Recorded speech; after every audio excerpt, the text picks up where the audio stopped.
Well, my name is Rosalynde Welch. I'm here with Linda and Richard Eyre. We're here at the invitation of the Faith Matters Foundation, and in particular their Big Questions project. The big question that we are here to discuss tonight is, isn't patriarchy a big problem for the modern church? I was invited to write a short article that sort of takes up this question. The title of that piece is Repurposing Patriarchy. So tonight we'll talk a little bit about that article that I wrote. I think the intention of this conversation was to kind of have an intergenerational take on this issue of patriarchy, of family structure and family governance that kind of shapes our experience throughout our lives. So we have Richard and Linda, who are sort of that boomer generation. Myself, I'm sort of right there in Generation X. And then I'm the mother of a daughter. You're the grandparents of lots of millennials, and there's Generation Z, young people who tend to see things even more differently. So I'm going to sort of be channeling my daughter here, and we'll try to bring that perspective in as well. Right. Well, we'll include that generation through you. That's good. Yeah. Well, Rosalynde, it's good. We enjoyed your paper a lot, and we're happy to have this discussion with you. Excellent. I didn't even mention before Rosalynde's the name of my favorite aunt. That just occurred to me, So here we are. We're just sitting here with our favorite aunt. I have a question for you, though, just to start off, Rosalynde. Do you really think this is a new question?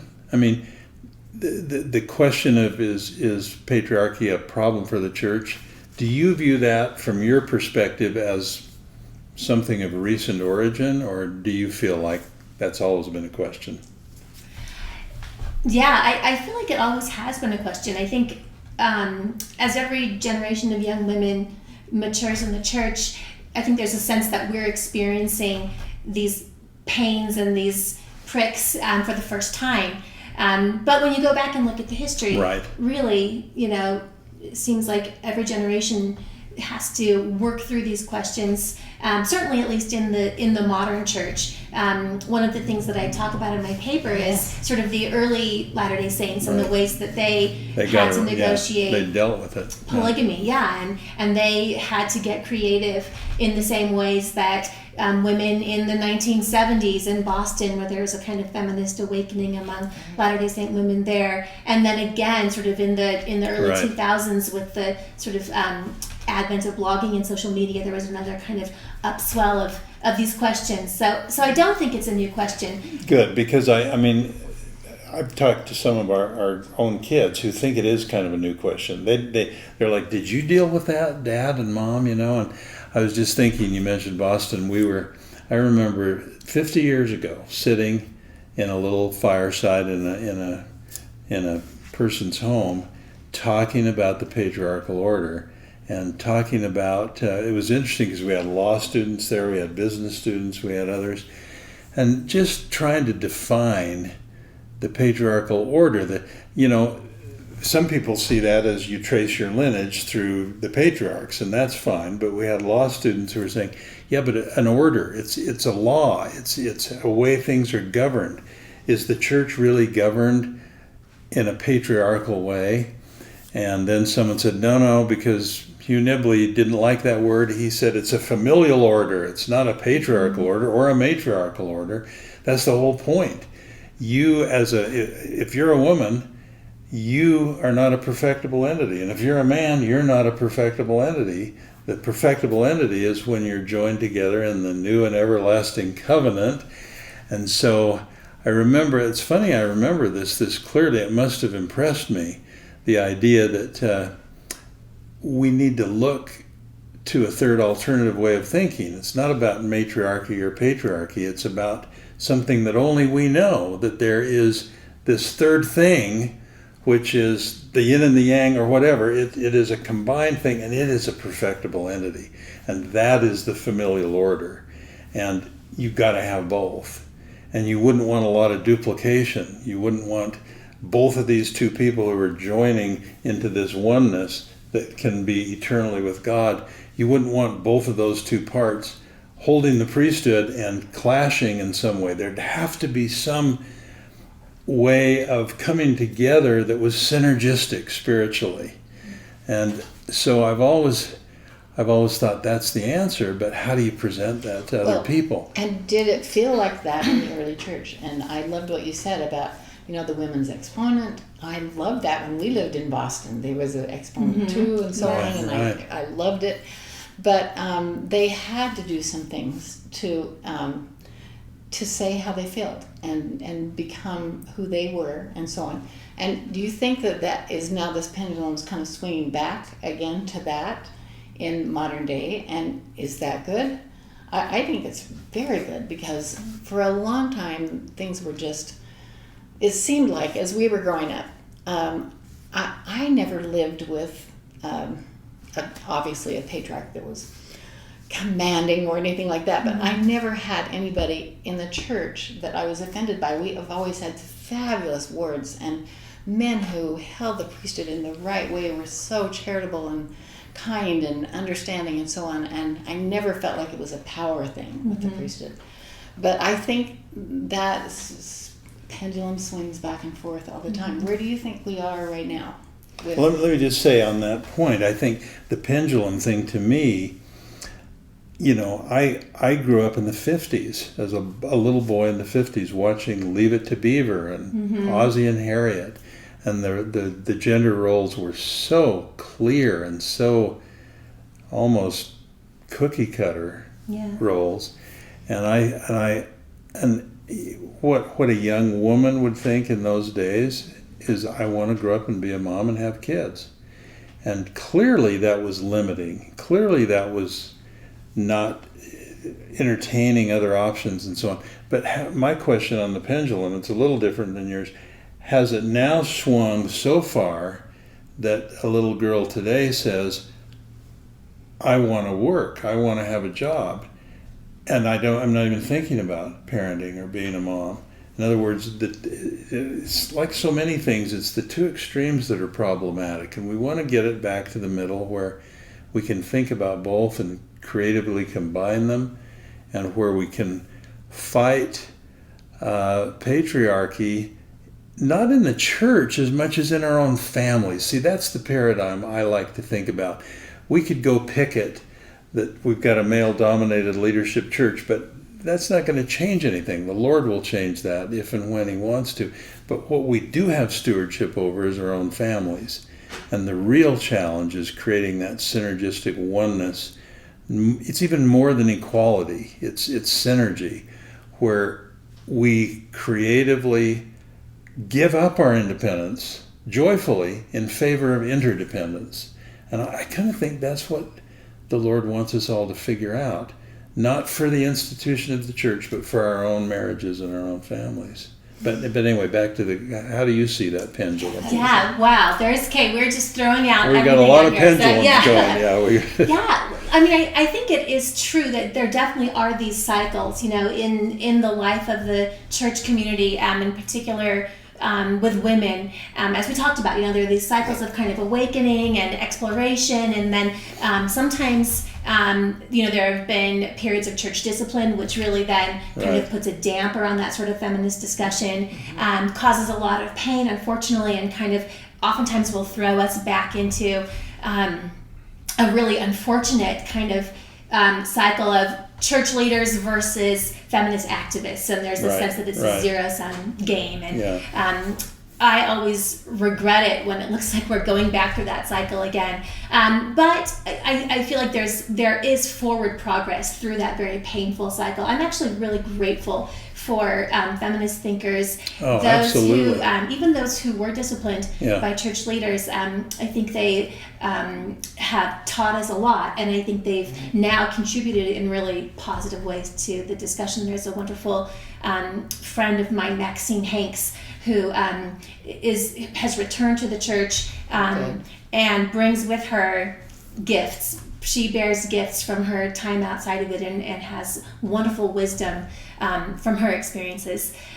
So there are those cycles that and those pendulums that swing. Another way, though, that I sometimes like to think about it is the church's relationship to the sort of its host culture, right, which is sort of mainstream American culture right now. And as that culture changes, right.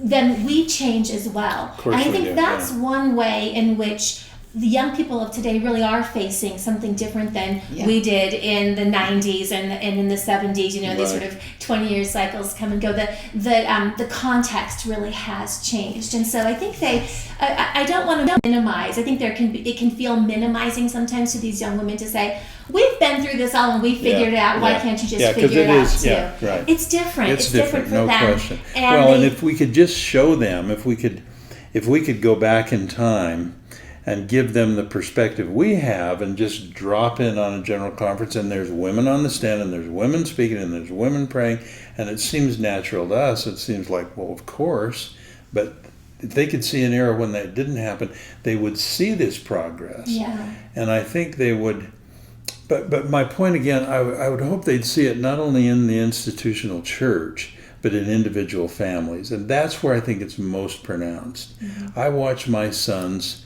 change their babies' diapers and nurture right along with their wives in ways that honestly I didn't know how to do. I tried, but I didn't. It was such a foreign part of the culture. You were great at taking care of kids. You have even done diapers. He still hasn't learned how to really do the dishes right. But you know, you're such gatekeepers. We are absolutely. But I love what you said about the modern world being so different. I think part of the problem with this younger generation is that they see women in the world being CEOs and being in charge of everything and doing exactly, you do this and you do this, and it isn't the same in the church. I mean, this is different in the church, and they have to come to grips with that. They Absolutely. Really do. They feel like the church is the place where I want to give my heart and soul and my best gifts, and the church has no use for me. So why should I stay here when I can go a number of other places where I'll be valued as a leader? Yeah. And that's tough, and I do not have a great answer for my own daughter on that. One thing that I've thought about is that when the church, I mentioned that the church always kind of stays at a distance from the culture where it lives, right? Sometimes that distance is very great during the era of polygamy, right? Yeah. The Latter-day Saint movement was way outside of sort of Victorian norms of proper sexuality. And then during the 20th century, maybe we came a little closer, but we were still outside. And we may, here's another pendulum, another cycle, we may be moving into another cycle where we're somewhat further outside of the mainstream, especially with issues of gay marriage and family formation, gender roles. So, and that's hard, and that creates a lot of dissonance for young people when they come of age in this world. But one advantage that does give the church is by staying a little bit outside kind of where mainstream sexuality and gender is, it gives us some perspective. And I think it gives us the opportunity to launch productive critiques of our culture, right? Because of our perspective, our marginal perspective from the outside. Yeah. This is not to say that we want to necessarily impose a kind of conservative sexual morality on society at large. I don't think most Latter-day Saints want to do that. Right. But because we stand a little bit outside, we can bring these other tools to bear. I think within sort of conventional American and Western sexual mores at the moment, there's a lot of confusion. There's a lot of discontent and a lot of dissatisfaction. I think we've seen that with the Me Too movement. But I think there's a struggle from within that to be able to articulate the basis on which there's a problem, right? So when we stand outside and we stay outside, we may be able to, what I hope we can do is that we may be able to contribute ideas, vocabularies, and practices that can sort of be a salutary critique of mainstream culture. Or at least another model to consider, something that's out of that mainstream a little bit. And you look at the Proclamation on the Family, which is now, 21 years old. 20. And it, to me, it's an interesting combination of two things. On the one hand, it's when I talk to certain people, it's almost embarrassingly blunt, and you have to talk it through in order to make the person understand the context in which it was given and so on. But at the same time, it's clear and it's simple in a world where there's such confusion that even a person who might not embrace it would probably admire it in its clarity and its simplicity. And it really does make an effort to suggest that there should be great flexibility, but there are gender roles, and they are somewhat, So I'll challenge you on this, okay? Okay. I don't think that the proclamation is clear. I think it's very mysterious, actually. In the sense that it suggests gender roles, but then suggests they can often overlap and so it kind of has these internal tensions or these internal contradictions. So on the one hand, we are told that it's the husband's role to preside, and yet husband and wife are equal partners, right? So this is something that can drive young women crazy. What is that supposed to mean? How can he be presiding? How can he be the president of the family, right? If you preside, you're the president of the family, and yet we're equal partners. This doesn't make sense. Well, think of it this way. Or let me keep on going. Okay. Or another mysterious thing for me is these gender roles themselves, right? So the woman's role, the mother's role, is to nurture, and the father's is to protect and provide. Well, what does nurture mean? If you look it up in a dictionary, nurture means to protect and provide. Yeah, right. They're using synonyms, but so it's really juxtapositioning two synonyms. Exactly. So it's like we're making a distinction when there really isn't a difference there, right? Yeah. So for me, now I don't say this to throw away the proclamation. On the contrary, I think it's an incredibly interesting and useful document. For one thing, because we get down on paper in a quasi-canonical form that men and women are equal partners, right? And that doesn't appear anywhere in the scriptures. Exactly.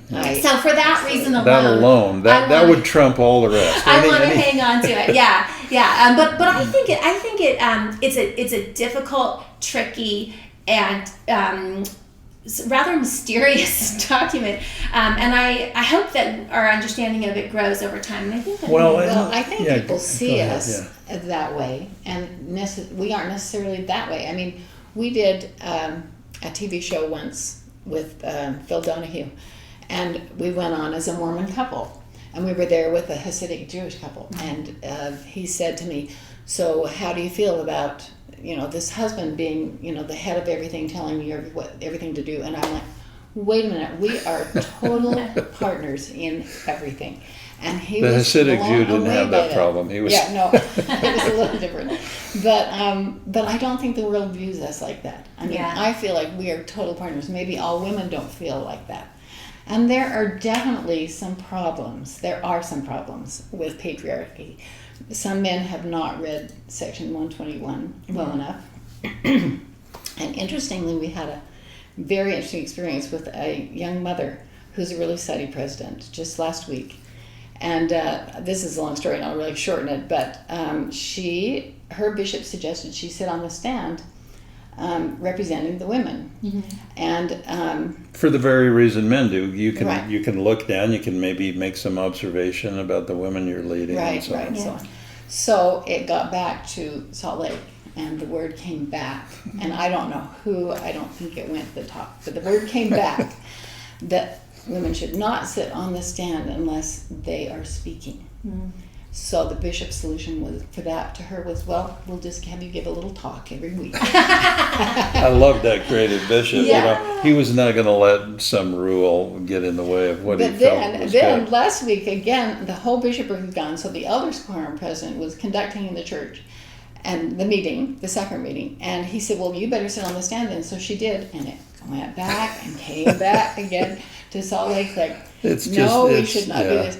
But the interesting thing is that Relief Society president was asked by somebody in the church, because they are concerned about this, which is a great thing. We need 5 women with, from different backgrounds and so on, and we want to interview them about how they feel about patriarchy in the church. And all the Relief Society presidents. So luckily, she will have a chance to have her say. Good. Wonderful. But there are some issues like that are just to me, it's silly. It's Yeah. like the Pharisees, like who can sit on the stand and who can't.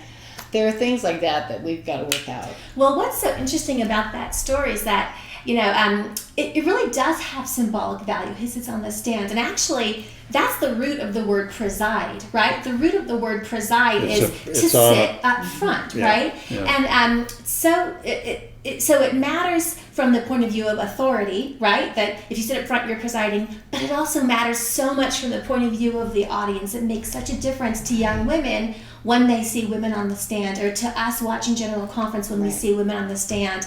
And it does seem like it would be an easy win. Such an easy win, right? It's such an easy thing. Yeah, there's some interesting- low-hanging fruit that that just could make So a big many little difference things very like that fast. that would be so helpful. But let me come back Wait, before I forget it. I just want to say, Rosalynde, on your well, I want to, before we leave the topic of, you used the word puzzled. The proclamation's puzzling.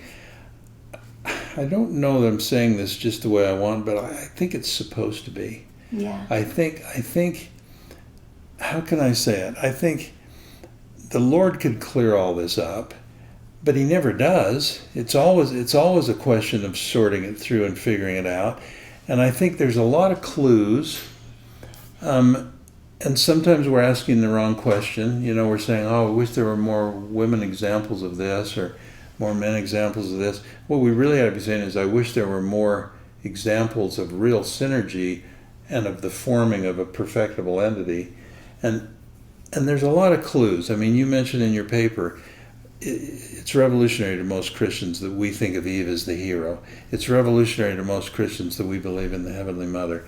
It's amazing that women were first voting in Utah and so on. And I'm proud of those things. I love to tell people those things. And those are doctrinal clues to the absolute certainty that men and women are not only equal, they're intermeshed in the way that creates the government of God, the familial order over time. And the biggest clue of all is the new and everlasting covenant, that's the only way to get somewhere. So I think what the Lord really wants us to do is figure it out for ourselves. Now, I don't mean we sit here and figure it out for the church and write a letter to President Nelson. That's His stewardship, that the Lord will direct the church through Him.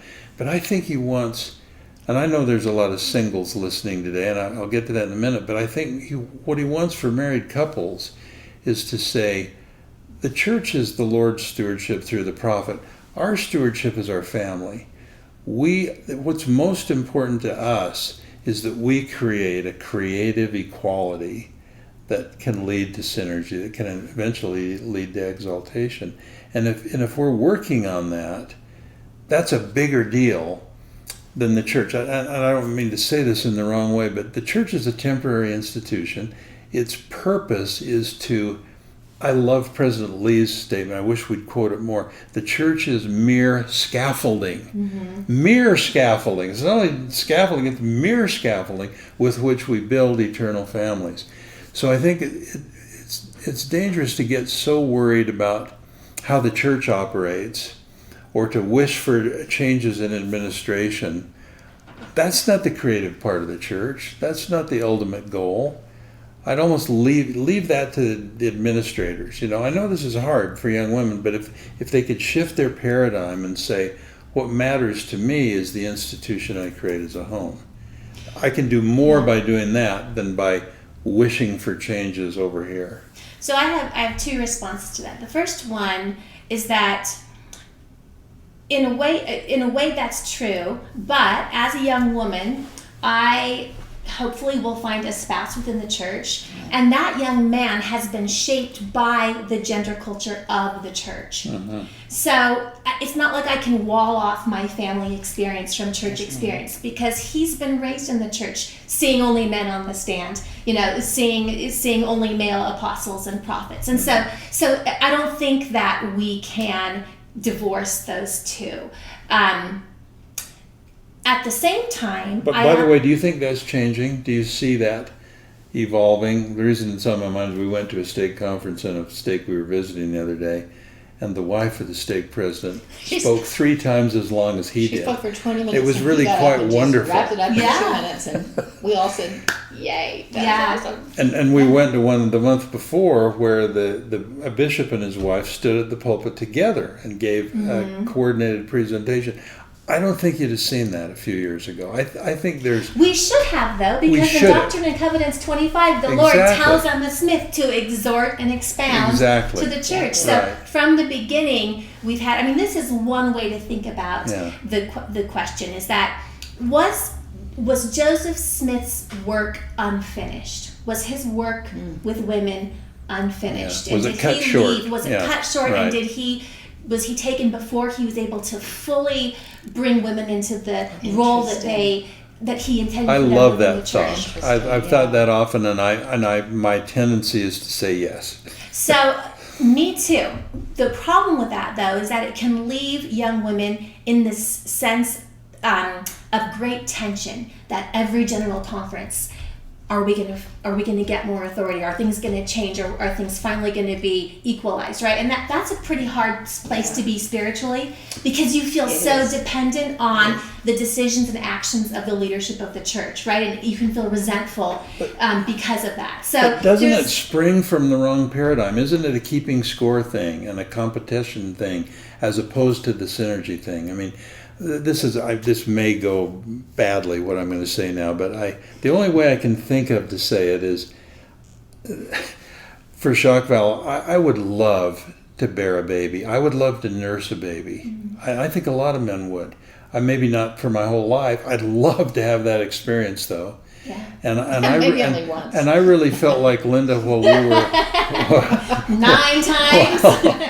while we were in England presiding over the mission. I think there were times when Linda, I would like to be the mission president for a couple of days. I just think it'd be a fascinating experience to see how I would deal with that. Physiology prevents me from having or nursing a baby. I don't understand that, but I just know it's a fact. Doctrine that I don't fully understand or comprehend puts a similar permanence, right now at least, on the fact that I hold the priesthood and Linda doesn't. But we overcome that through something that's maybe too simple. I don't know, maybe we're just naive. But Linda couldn't do those babies without me, and I could not be a good priesthood leader without Linda. And so once that shared mentality comes into play, it undermines the whole question of keeping score and competing. Now, what does that do for a young girl who's not married yet and might marry a guy who has never read D&C 121 and might treat her badly?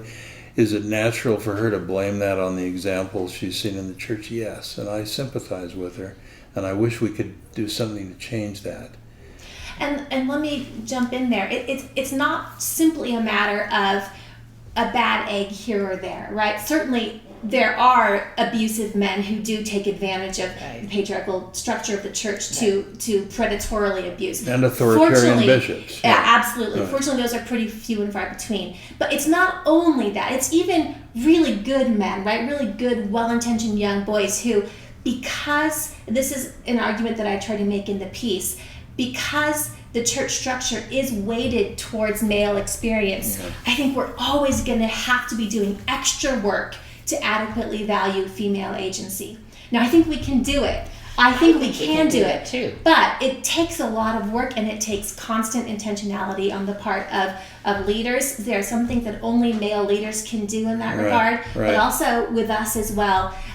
So I that was the point I wanted to make. That it's not just a matter of a bad egg here or there. Yeah. Because of the structure of the church, we're always going to be a little bit behind the 8 ball when it comes to women's experience and women's agency. But little things help. Little things, do. like we talked, there's certain things that could be done so easily, and we wish they were. And we go to personal experience. I wrote Salt Lake every month as a mission president, send me more sisters. They get in more doors, they create more converts, they create more goodwill. I want more sisters. And even a couple times a PS, is there any way to lower the age? I mean, I was just pushing Just a kidding. little here and I'm there, just kidding, a but- little here and there. But and we had zone leader sisters, and we just didn't bother to tell Salt Lake about it because I really felt we had a lot of sisters that needed leadership, and we in our mission leadership meetings needed sister zone leaders to sit there and tell us things. Yeah. Now, have we progressed since then? I think ward count. I think the wards Yes, are we the have. ward. The The ward whole council councils. thing has helped Yeah. a lot. Yeah, It's not the whole answer, but the bringing in of everyone, collective decision making. That's a powerful. You know, I think we represent an age when I never felt like I was put down by anything. I was a young women's president. Not the young women's president. That would be a breakthrough. I worked in relief study and primary in my life. I never felt like I want more power. I want more say in what's going on here. But we're hearing this from these younger people that we do have to change. I love Nyland McBain's book on women at church because even as we read that, I thought, oh, I've never thought about that because we were raised in a different, Well, and because you were culture. a pretty strong-willed person who pretty much put your I input pretty in. much got what I wanted. And I really did. I just felt like my leaders were so supportive and yes, let's do that. And yes, let's. Yeah. And so I never thought, oh, when am I going to be able to have a say here? I just never felt that. And I do think this younger generation of women are a little bit different. And it's actually progress that people are thinking that more now than you absolutely. did. That's the good thing. I mean, that's, you don't want to use terms like bubble up in the church or trickle down, but both those things happen in the church. Oh, absolutely, yeah. Well, I really like a lot of what's been said. A point that I wanted to make was on this sort of the difference between patriarchy in the church and patriarchy in the family. If we want to give hope to young women, or to women of every age, not just young women. Yeah. I know plenty of women my age and older who struggle with this. There are some interesting aspects of Mormon patriarchy, patriarchy in the Latter-day Saint tradition, that's really quite different from other Christian versions. And one of those is precisely this question of church priesthood versus family authority. And we tend to use just one word, priesthood, right? We tend to think that it's the same priesthood, right? In the Doctrine and Covenants, though, the word preside and the Melchizedek and Aaronic priesthoods are only ever discussed in the context of the church, right? Church offices. They're never applied to the family. That's never. True. Yeah. But we only have this one word for priesthood. We don't really have a good name for the family order. But there's some really interesting historical work. This won't be everybody's cup of tea, but there's a wonderful book by a historian, Jonathan Stapley. It's called The Powers of Godliness. And he does exactly this work where he goes back and he does the historical work of looking at how priesthood developed and how it was actually revealed and practiced. And what he's found is that actually the ecclesiastical orders were one thing, but women themselves, of course, we know early in the church, women had their own priestly authority. It wasn't the Melchizedek and Aaronic priesthood, but they performed blessings and all sorts of priestly acts through the temple priesthood, right? Through the power of their temple endowment. So you and I are not going to make these decisions for the institutional church, but what you and I and historians and mission presidents and scholars, what we can do is we can sort of put back out into the open the resources that are already there in our tradition, in our scripture, in our history. I think that's totally right. And having that historical context makes it more powerful and more thoughtful than to just say, oh, we share the priesthood within our family. I mean, you hear that all the time, but that's a little vague, How is it shared? And how is it intended to be shared? And we're not the only ones doing this. We've got an acquaintance who we really like a lot. He's a Jewish guy named Bruce Feiler who wrote a book on Adam and Eve. And I'm reading it thinking, how did this guy know this stuff without the restoration? But his basic thesis is when God created Adam, Adam was a man and a woman. Adam was one being that was a unisex person. And then God divided them and he's got the Hebrew word for rib actually means side by side, and it was an equal. It was, I will now make them two so that they can promulgate the human race and create this synergy and grow together. And we don't know if that's true, but there are a lot of people thinking about it, and there are a lot of people trying to delve into the mystery of God himself, but we're way ahead of him just by the virtue of the fact of a Heavenly Mother. That puts us in a new place. Yeah. And that's more powerful than all of the little details that we're worried about, although the little details we're worried about would elevate that to the point where it would make more sense to all of us. Yeah. Well, and that's a wonderful example of kind of the point that I was trying to get across, this kind of repurposing way in which truth sometimes comes to be known, because the whole idea of Heavenly Mother, again, not revealed in Scripture, but other elements of the divine nature were revealed through Joseph Smith, and then sort of, through this sort of collective process of working through understanding what Joseph was channeling, the idea, there was kind of this inference, there must be a Heavenly Mother. And then, as we know, of course, Eliza R. Snow then put it memorably into poetry, which then became a hymn, right? So you see things get upcycled, recycled, and here we are today where we can speak openly about Heavenly Father and That's Heavenly a perfect Mother. example And of up this. on the bulletin board in my primary, I have a beautiful picture by the artist Caitlin Connolly of Heavenly Father and Heavenly Mother, right? So beautiful, right. Just going back to a point that we made earlier that I wanted to bring forward, kind of the strange and a bit clunky nature of the Proclamation, and other elements of our gender culture as well. I really liked what you said, Richard, that in a way, I think that's a blessing in disguise. It's intended to be a puzzle. I really believe it is. I don't know if it's let me say it a different way. but- Let me say it a different way. It's the most wonderful thing about the Proclamation and other similar statements is that they invite interpretation and exploration. Yes. They make us think, and we understand. We say, why is that, and how does that square with how I feel?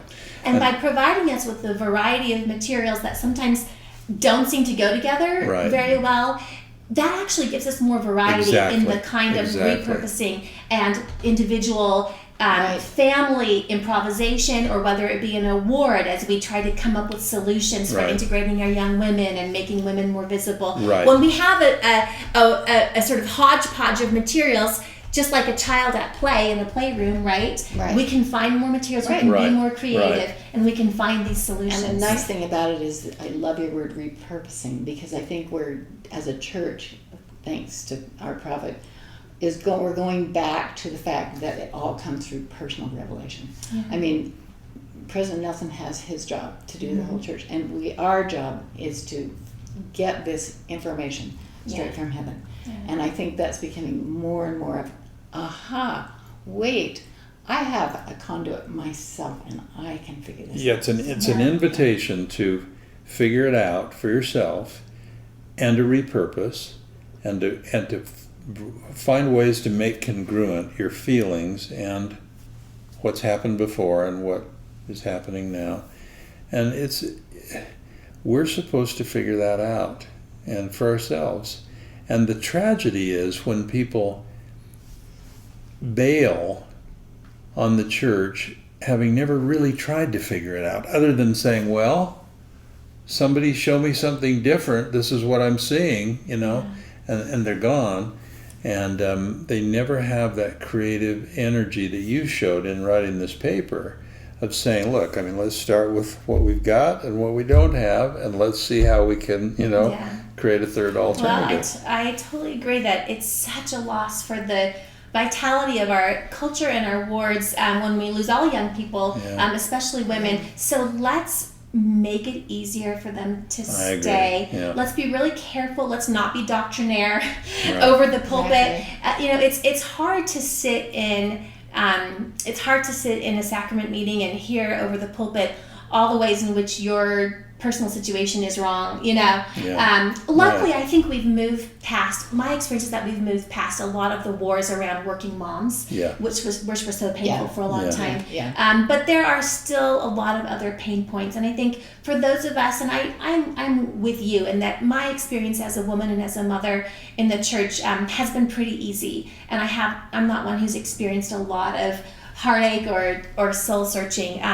So because of that, I think it's incumbent on me to do what I can to ease the pain for those To who help really those who do have, struggle yeah. with it. Yeah, and to be that's a wonderful so careful attitude, with right. my words and to be as affirming as I can and to reach out to them and let them know you are wanted, you Yeah. need it. Instead Absolutely, of yeah. doing what you could do, Rosalynde, which is, well, that never bothered me, which would be a Exactly. nail in their coffin. Yeah. I mean, that's like, oh, Yeah. well, you don't even know what I'm talking about. you know. Absolutely. There's so many things, especially for our generation, who we need ahas. Like, oh, I never thought of that. And I think there's so much of that going on in Yeah. the church now, which is really hopeful. Yeah, I it's a agree. wonderful time. Well, thank you. We've sure enjoyed this. Yeah. It's been great.